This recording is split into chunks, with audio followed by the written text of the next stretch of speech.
Paz do Senhor. Bom trazer uma palavra aqui ao nosso coração. Estava lendo aqui no livro de Hebreus, capítulo 11. E que capítulo, né? Que capítulo lindo. Ele começa falando sobre a fé. O nosso autor começa falando que a fé é a certeza daquilo que esperamos e é a prova daquilo que não vemos. Mas assim, na sequência, ele faz um apanhado histórico da Bíblia, assim, magnífico. Se você ainda não leu, Hebreus capítulo 11, vale a pena, tá? Super indico. E ele vai continuar dizendo que pela fé entendemos que o universo foi formado pela palavra de Deus. Tão poético, né? De modo que aquilo que se vê não foi feito pelo que é visível. Pela fé, Abel ofereceu a Deus um sacrifício superior ao de Caim. E ele vem fazendo um apanhado cronológico, né? Começa ali pela criação do universo. Depois vem falando sobre Caim e Abel, né? Sobre os sacrifícios deles.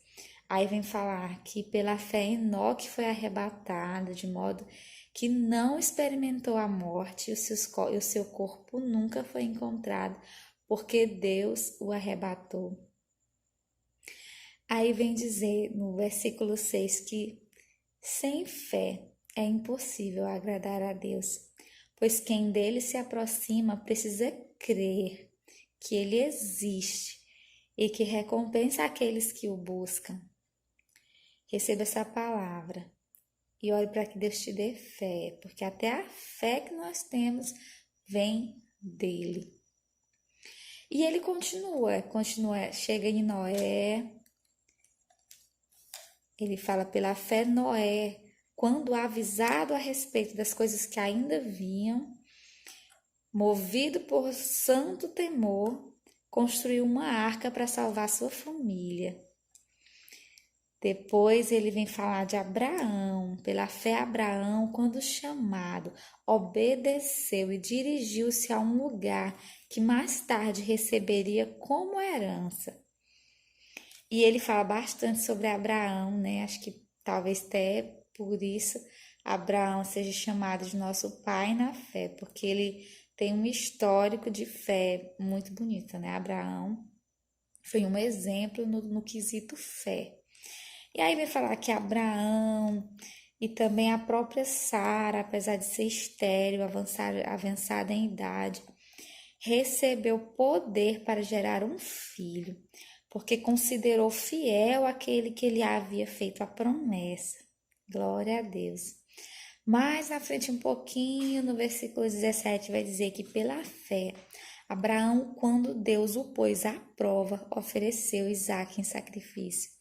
Aquele que havia recebido as promessas estava a ponto de sacrificar o seu único filho.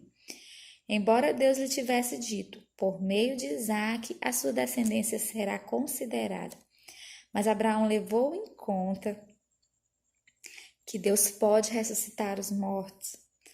E figuradamente recebeu Isaque de volta dentre os mortos, porque dentro de si ele já tinha entregado Isaque. Dentro do seu coração ele já tinha feito seu sacrifício. E eu quero deixar aqui essa palavra de fé, tá? Leia o capítulo completo, porque vem falar de Jacó, vai falar de José, vai falar de Moisés. É muito lindo, tá? Ai, vou fazer igual ele disse aqui, ó, no verso 32. Ele disse: que mais direi?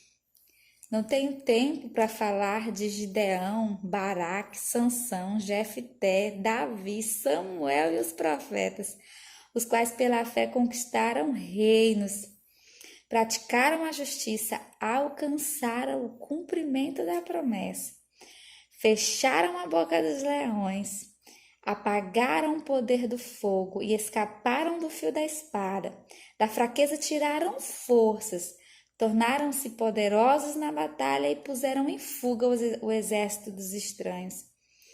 Aí segue lindo, ainda aos 40 versículos que tem nesse capítulo tão lindo.